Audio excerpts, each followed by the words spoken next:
नमस्कार, आप सभी का एक बार फिर से स्वागत है हमारे चैनल दुर्गा भक्ति मार्ग में। आप सभी को वैशाख पूर्णिमा की हार्दिक शुभकामनाएं। इस दिन भगवान विष्णु व लक्ष्मी जी की पूजा की जाती है। चंद्रमा के पूजन का विधान भी है। द्वापर युग में माँ यशोदा ने कहा कि हे कृष्ण, तुम पूरे संसार के पालन करता हो, तुम कोई ऐसा उपाय बताओ कि मृत्यु लोक में कोई महिला विधवा ना हो। कृष्ण जी ने कहा, आपने बहुत उत्तम प्रश्न किया है, मैं आपको विस्तार से बताता हूँ। सौभाग्य प्राप्त करने के लिए स्त्रियों को पूर्णिमा के व्रत करने चाहिए। इससे सौभाग्य प्राप्त होता है और संतान की रक्षा होती है। यह व्रत अचल सौभाग्य देने वाला व शिव के प्रति मनुष्य की भक्ति को बढ़ाने वाला व्रत है। माँ यशोदा बोली, मुझे इसका विस्तार से वर्णन करें कि किसने यह व्रत किया और क्या प्रभाव पड़ा। कृष्ण ने कहा कि इस भूमंडल पर एक राजा चंद्रहास था, जिसकी नगरी में कार्तिका नाम का नगर था। इस नगर में धनेश्वर नाम का ब्राह्मण रहता था। उसकी पत्नी अति सुशीला रूपवती थी। घर में धन धान्य की कमी नहीं थी। उन्हें बस एक दुख था कि उन्हें संतान नहीं थी। इस नगर में एक योगी आता था। वह उनके घर को छोड़कर पूरे नगर में भिक्षा मांगता था। उस दिन भी वह उनके घर भिक्षा मांगने नहीं आया। अन्न को गंगा किनारे खाने लगा। तब धनेश्वर ने उसके घर भिक्षा न लेने का कारण पूछा। योगी ने कहा, मैं बिना संतान वाले घर से भिक्षा नहीं ले सकता। अगर ऐसा किया तो मुझे पाप होगा।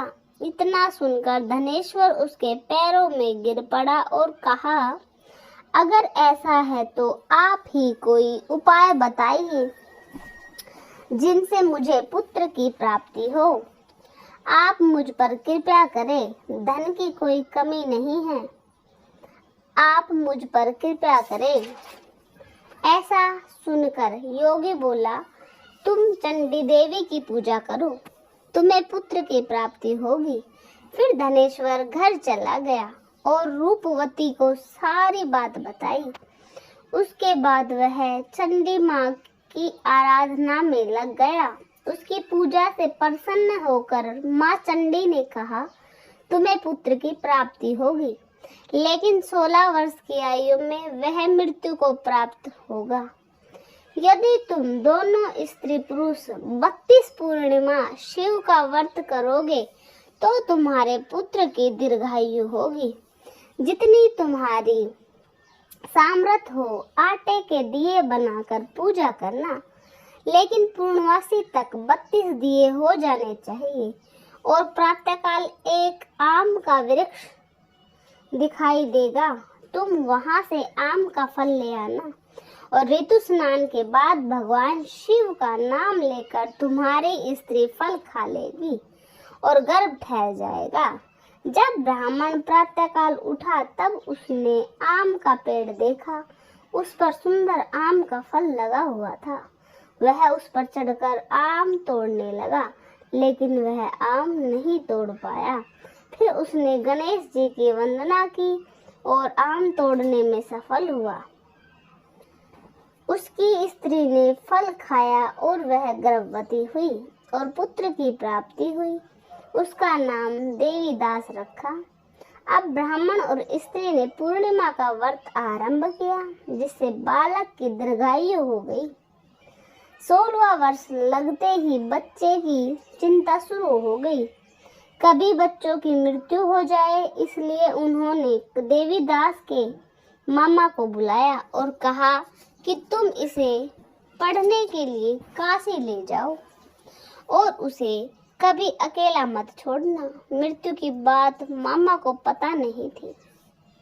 धनेश्वर ने पत्नी के साथ माँ भगवती की आराधना की और 32 पूर्णिमा का व्रत शुरू कर दिया। एक दिन मामा भांजा रात बिताने के लिए एक गांव में रुके। वहां पर एक ब्राह्मण के सुंदर लड़के का विवाह था। लड़की ने देवीदास को अपना पति मान लिया।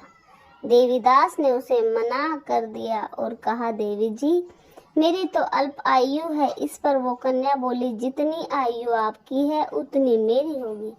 और दोनों का विवाह हुआ। दोनों ने सात्विक भोजन किया। देवीदास ने अपनी पत्नी को 3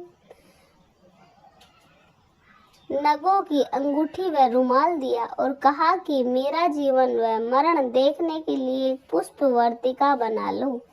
अगर पुण्य सूखे हो जाए तो समझ लेना मैं मर गया हूँ, अगर हरे रहे तो सोचना जिंदा हूँ। इस प्रकार यह कहकर वह वहां से चला गया।